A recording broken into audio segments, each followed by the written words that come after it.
Greetings and welcome back. It's your host, Gabe Morales. You may have heard the recent news, especially if you live in the Inland Empire portion of Southern California. California Rehabilitation Center in Riverside County houses more than 2,700 Level 2 medium security prison inmates, is closing by fall 2026, according to CDC authorities. A new move from the California Department of Corrections and Rehabilitation could make it easier for people in prison to get an early release. It's sparking a lot of conversation in the community.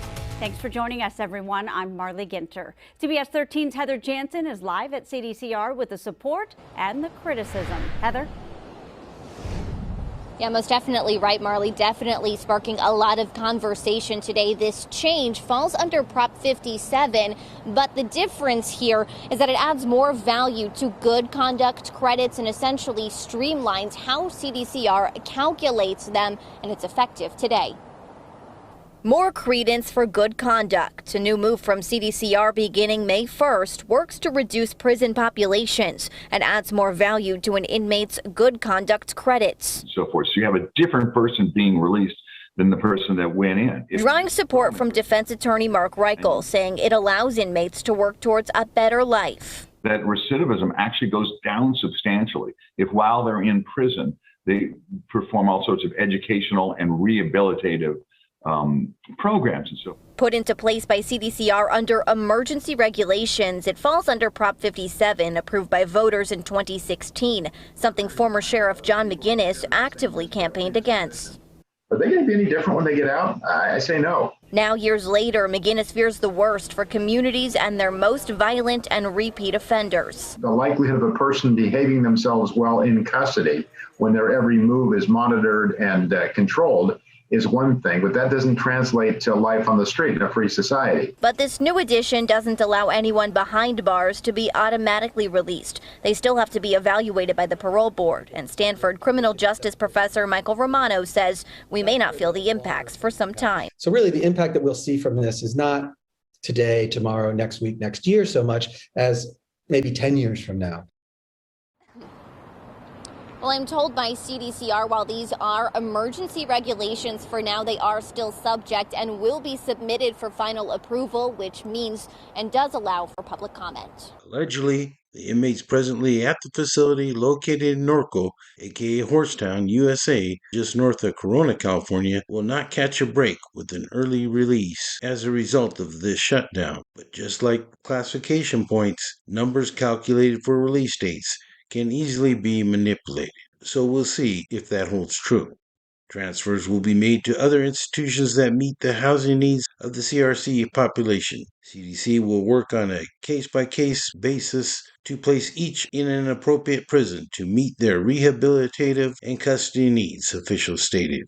But the future of the California Rehabilitation Center's 1,000-plus staff is unclear, and losing a well-paying job for no fault of your own is a terrible thing, as I well know. When I first met my wife, she lived with her mother, who had just started working as a CO with CDC in the early 1980s.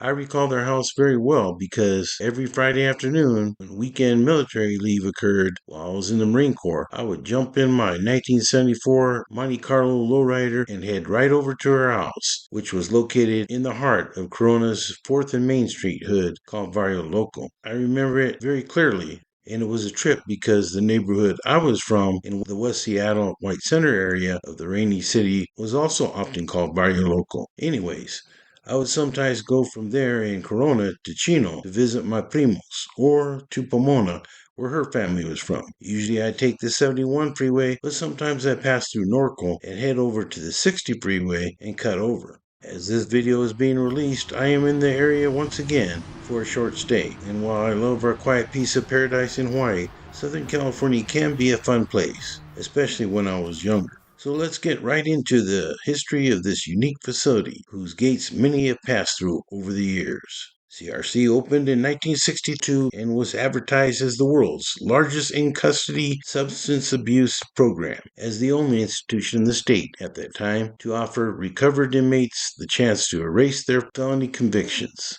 if they completed the program.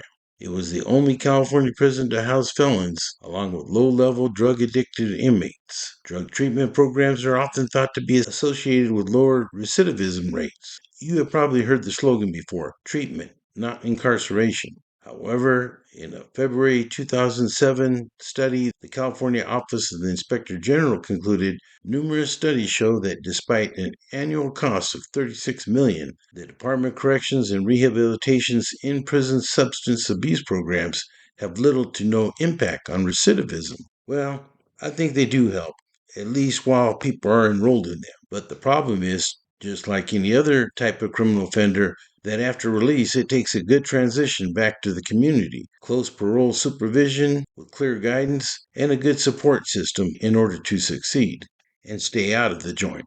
Drug rehab programs have always been a double-edged sword. While they often have very dedicated and well-trained staff experienced with substance abuse issues, these large settings of congregated addicts may go against the goals of remaining drug-free at times. When I worked at the King County Jail in Seattle in the classification section, I'd often refer inmates with drug charges to treatment programs. More than once, they begged me not to send them there, so I'd ask them why not, as I thought they could greatly benefit from it. And they would often tell me, I've been clean for weeks now, but all those guys in that program do is talk about getting drugs and using drugs, and they even offer me drugs. Yes, this was in jail. Dope fiends will figure out a way to get it if they crave it and want it bad enough. The land where CRC now stands, near a fairly large body of water, opened in 1929 as the Lake Norconian Resort, the opulent playground of some of Hollywood's biggest names. The hotel closed in 1940 during World War II between 1941 and stayed open through the Korean War until 1957 when the old buildings were turned over to the state, which intended to create CRC, and the first inmates arrived in January 1963. However, in the year 2002, CRC vacated that particular building after learning that it was too expensive to redesign it to fit improved earthquake building codes. But I understand that efforts are currently underway to preserve the hotel. False beliefs and convict stories often claim that the front cover of the Eagles album Hotel California was really taken at the old CRC hotel, and that the rear cover interior shots were taken from inside the hotel. This bogus rumor contributed to the prison's nickname of Hotel California amongst inmates throughout the California prison system.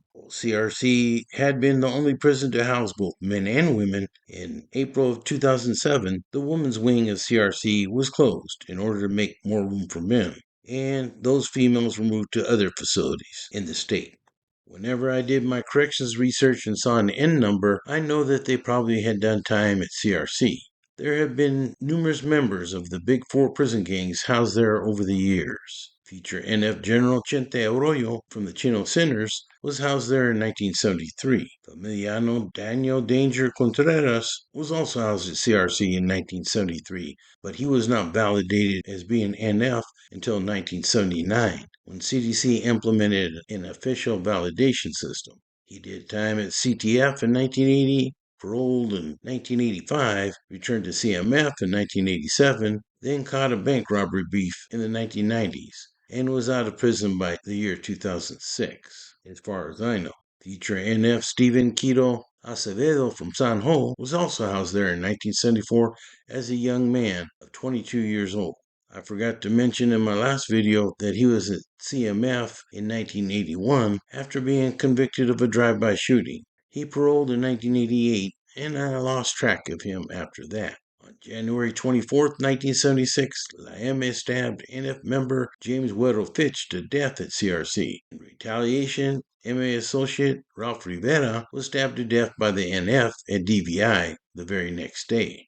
In more recent years, NF leader Dwayne Guarito, aka Dizzy Jefferson, was housed at CRC in the year 2012. He was at Pleasant Valley State Prison in 2016. Then Isho was transferred to Salinas Valley State Prison, where he was hit in October 2021, and Isho is currently housed at Corcoran State Prison. Danny Green Eyes Kiwi Kiane Corpus from Eastside San Ho was housed at CRC in 1984 after he caught a dope case. He was in and out of prison after that, housed at San Quentin in 2004, but I lost track of him after the year 2011. Some BGF also did time at CRC, but unfortunately, I lost many of my BGF notes, so I cannot recall any details at this time.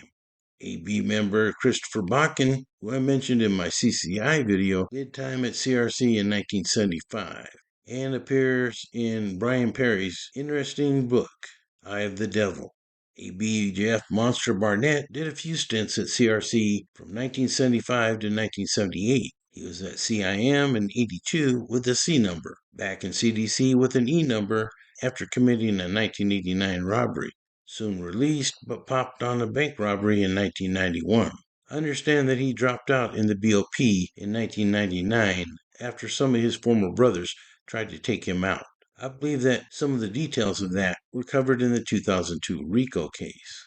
Mark Buzzard Glass, also mentioned in that RICO case, was housed at CRC in 1975. He paroled in 1976, but was back at CRC in 1977. He paroled in 78, but soon started pulling robberies to support his heroin habit, and also was hit with firearms charges and given a C number in 1981.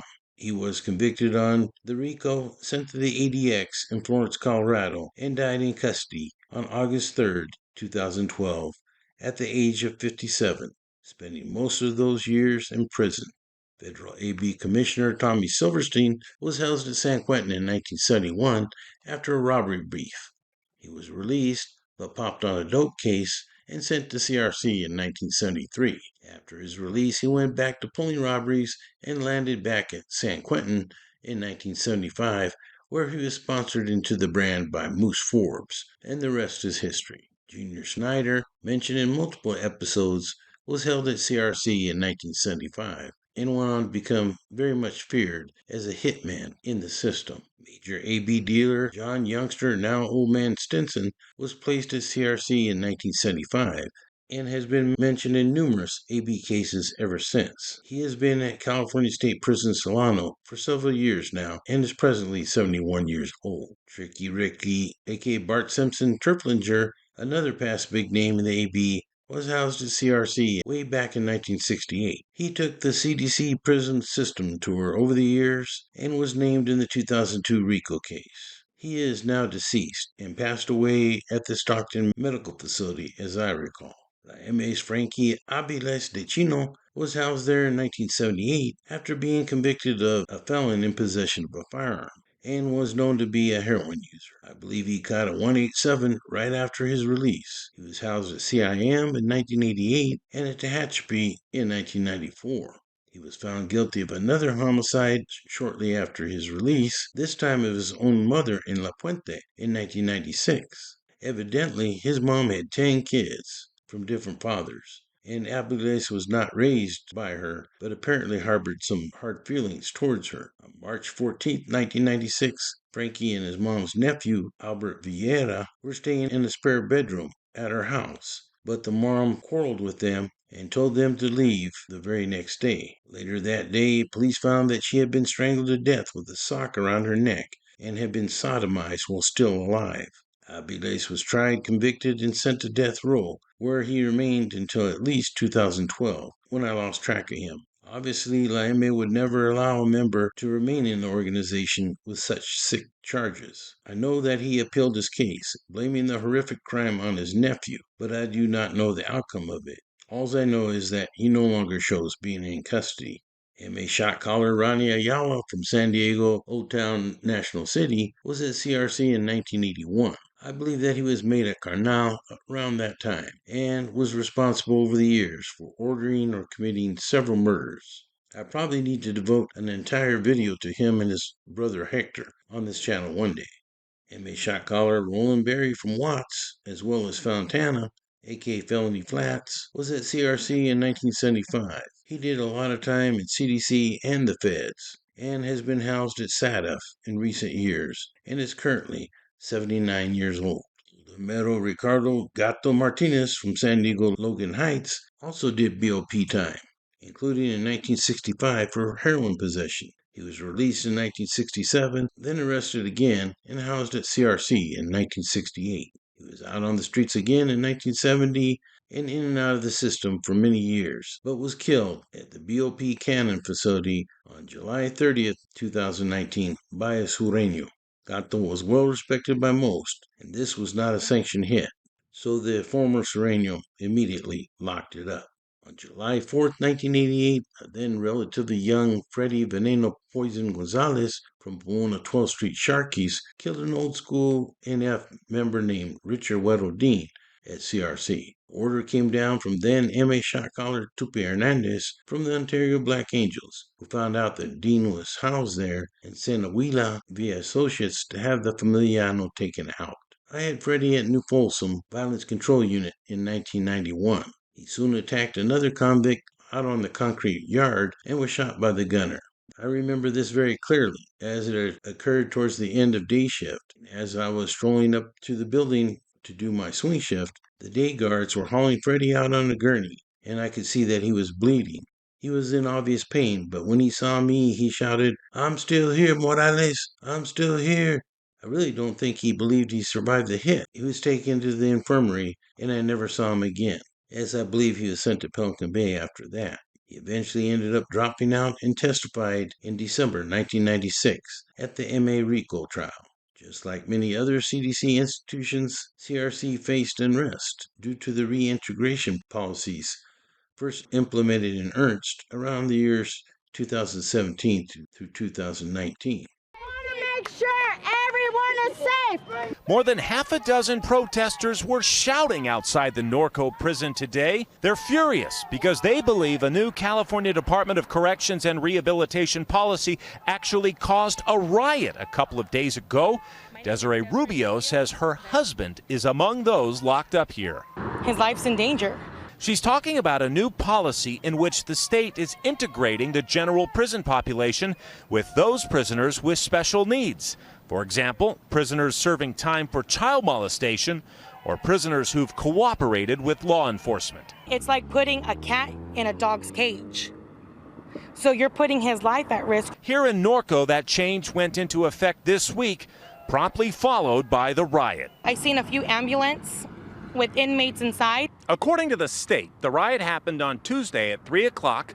Inmates did try to start two fires on a mattress and in a bathroom, but the fires were quickly put out and no staff or inmates were hurt. But protesters out here aren't so sure. It's affecting not just Norco, a lot of prison. Melissa Lopez says her husband is set to get out in a couple of years, but this new policy worries her. He's scared for his life. But the CDCR defends the policy, saying the ultimate goal of doing these integrated yards is to prepare inmates for their eventual return to society. Overall, the system is working to a large degree across the state, but we have had some acts of violence during integration, none that have resulted in any serious injuries to either staff or inmates. In Norco, Rob McMillan, ABC 7 Eyewitness News. Again, Governor Gavin Newsom says that he's shutting down so many of these prisons because there are a lot less offenders due to lower crime rates in the Golden State. I don't know. That could be debated. And I'm sure many of the state's jail administrators who are getting many of these convicted felons back in their system might strongly agree.